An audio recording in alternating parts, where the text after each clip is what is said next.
Export करना सिर्फ माल बेचना ही नहीं होता है। आप जो भी शिपमेंट करते हैं वो पास होता है रूल्स, रेगुलेशन, सर्टिफिकेशन और अप्रूवल और गवर्नमेंट नॉर्म्स और रूल्स के जंगल से, जिसको कंट्रोल करती है इंटरनेशनल और इंडियन गवर्नमेंट बॉडीज़। अगर आप एक्सपर्ट हो तो आपको पता होना चाहिए कि कौन सी बॉडी का क्या रोल है और कौन सी बॉडी क्या कंट्रोल करती है। यही आज की हमारी वीडियो का टॉपिक है, India and international bodies that control global trade. Hello and welcome expert warrior. मेरा नाम है इरफान, मैं एक मर्चेंट एक्सपर्ट हूँ। मेरा मिशन है देश को अगले 5 सालों में नए 5000 एक्सपोर्टर्स को देना। और इसी कड़ी में आज जो वीडियो हम बना रहे हैं वो India and international government bodies जो एक्सपोर्ट इंपोर्ट को रेगुलेट करती है उसके बारे में है। सबसे पहले हम बात करते हैं इंटरनेशनल ट्रेड बॉडी की। उसमें जो सबसे पहले आता है वर्ल्ड ट्रेड ऑर्गेनाइजेशन। सबसे पुराना ऑर्गेनाइजेशन है जो एक्सपोर्ट इंपोर्ट फील्ड को रेगुलेट करता है, एक्सपोर्ट इंपोर्ट के लिए रूल्स एंड रेगुलेशन बनाता है। इसके तहत एसपीएस सर्टिफिकेशन, टीबीटी के सर्टिफिकेट्स होते हैं, जैसे SPS for food, plant, animal safety के लिए। वहीं टीबीटी लेबलिंग, पैकेजिंग नॉर्म्स को बताता है। अगर आप यूरोपियन यूनियन साइड बेचते हैं तो आपको एसपीएस वाले सर्टिफिकेशन मस्ट होते हैं।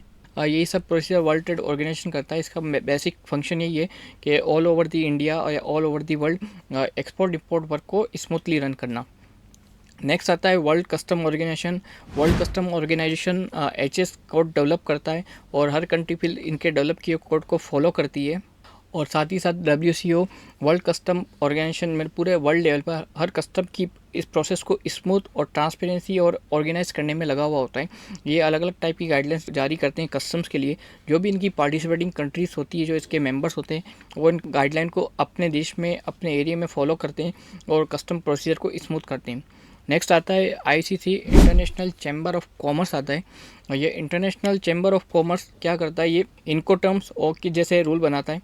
इनको टर्म्स वो टर्म्स होती है जिस पे सप्लायर बायर को माल सेंड करता है, चाहे वो FOB हो सकता है, CIF हो सकता है, DDP हो सकता है, या LC हो सकता है, इनके पेमेंट टर्म्स हो सकती है। इन सब के बारे में इंटरनेशनल चैम्बर ऑफ कॉमर्स बात करता है। नेक्स्ट एक बॉडी आती है जिसको हम ITC बोलते हैं, वो इंटरनेशनल ट्रेड सेंटर है।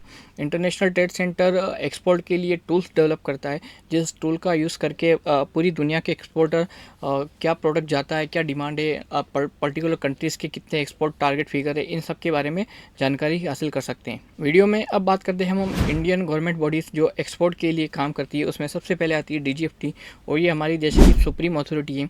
इसका फुल फॉर्म होता है directorate general of foreign trade. ये IEC कोड इशू करता है, इंपोर्ट एक्सपोर्ट कोड। इसके बिना इंडिया से एक्सपोर्ट इंपोर्ट नहीं हो सकता। और साथ ही साथ DGFT का एक और काम होता है, वो FTP बनाती है, फॉरेन ट्रेड पॉलिसी, जो कि 4 या 5 सालों के लिए कंट्री के लिए बनती है। FTP के अंदर हर चीज़ को क्लियरली डिफाइन होता है कि फॉरेन ट्रेड पॉलिसी क्या रहेगी, हमारी कंट्री किस टाइप से एक्सपोर्ट करेगी, इंपोर्ट करेगी, पर्टिकुलर प्रोडक्ट का HSN कोड, उसके ऊपर ड्यूटी, उसके ऊपर गवर्नमेंट इंसेंटिव, सब FTP के अंतर्गत ही आता है। नेक्स्ट आता है EPC, एक्सपोर्ट प्रमोशन काउंसिल। ये वो काउंसिल है जो मिनिस्ट्री ऑफ कॉमर्स के द्वारा डेवलप की गई है। इनका मेन एम होता है कि EPCs में, हर EPC में प्रोडक्ट की लिस्ट होती है। जैसे अगर आप स्पाइस बोर्ड में जाएंगे तो जितने भी स्पाइसेस होते हैं उस सब की रेगुलेट करता है स्पाइस बोर्ड। इसी तरह आप अपेडा में जाएंगे तो फार्मिंग प्रोडक्ट्स आएंगे, एमपेडा में जाएंगे तो सी प्रोडक्ट्स आएंगे। इसी तरह इंजीनियर ग्रुप, फार्मा के लिए, आयुर्वेद के लिए, हर्ब्स के लिए गवर्नमेंट ने अलग अलग EPC बनाई हैं। इन EPC का काम यही होता है कि जो पर्टिकुलर प्रोडक्ट उन EPC के अंदर आते हैं उनको इंटरनेशनल लेवल पर ले जाना, उनकी मार्केटिंग करना, उनको डेवलप करना और उनको रेडी टू एक्सपोर्ट बनाना। तो ये मैंने आपको इंडियन बॉडीज़ बताई है। इसी तरह इंटरनेशनल चैम्बर ऑफ कॉमर्स की तरह इंडिया का भी चैम्बर ऑफ कॉमर्स है, इंडियन एम्बेसी से, ये सब भी इंडियन ट्रेड बॉडी से जो इंपोर्ट एक्सपोर्ट को रेगुलेट करती हैं। वीडियो में आगे बढ़ने से पहले मैं आपको एक छोटा सा रिमाइंडर देना चाहता हूँ। अगर आप घर बैठे बिना कुछ पैसे खर्चे सरल सिंपल हिंदी भाषा में एक्सपोर्ट इंपोर्ट कोर्स को सीखना चाहते हैं, एक्सपोर्ट इंपोर्ट बिजनेस को सीखना चाहते हैं, तो आप मेरे चैनल को सब्सक्राइब करें, इस प्लेलिस्ट के अंदर जाएं, इस प्लेलिस्ट को सेव करें और इस प्लेलिस्ट की वीडियो को देखना चालू करें। यहाँ हम एक्सपोर्ट के हिसाब से रेगुलर नए नए टॉपिक्स के ऊपर वीडियो बनाते रहते हैं। इससे आप फ्री में एक्सपोर्ट बिजनेस सीख सकते हैं। पर अगर आप चाहते हैं कि आप सीरियसली इंपोर्ट एक्सपोर्ट बिजनेस को step by step practical way में मेरी गाइडेंस के साथ सरल सिंपल हिंदी भाषा में सीखना चाहते हैं, तो आप मेरा import export mastery course join कर सकते हैं। इस कोर्स में मैंने मॉड्यूल 1 से मॉड्यूल 14 तक डिज़ाइन किए, जिसमें आपका एक्सपोर्ट प्रोफाइल के सेटअप से लेके आपके पहले शिपमेंट तक की हर एक टॉपिक को डिटेल में आपको बताया गया है, समझाया गया है, ताकि आप एक्सपोर्ट बिजनेस आराम से कर सकें। कोर्स में एनरोल करने के लिए लिंक डिस्क्रिप्शन में वहाँ से कर सकते हैं। और अब वीडियो की ओर बढ़ते हैं। एक्सपोर्ट फील्ड में और भी ऐसी कई बॉडीज़ है, या तो डायरेक्ट तौर पे या इनडायरेक्ट तौर पे एक्सपोर्ट इंपोर्ट के काम को देखती है और रेगुलेट करती है, या उनके लिए गाइडलाइंस और पॉलिसी बनाती है, या एक्सपोर्टर के बिहाफ पर काम करती है। और इन सब के बारे में अगर आपको जानना हो तो हम आने वाली वीडियोस में उनके ऊपर भी वीडियोस बनाएंगे।